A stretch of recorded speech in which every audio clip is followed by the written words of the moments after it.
Visit India's first underwater tunnel aquarium at VGP Marine Kingdom, Chennai.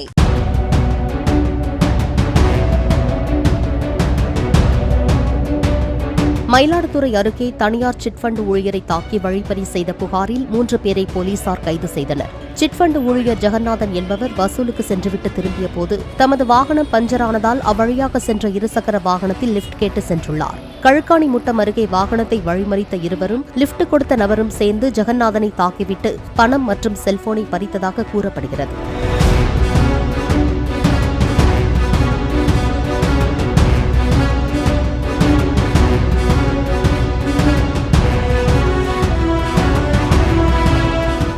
Visit India's first underwater tunnel aquarium at VGP Marine Kingdom, Chennai.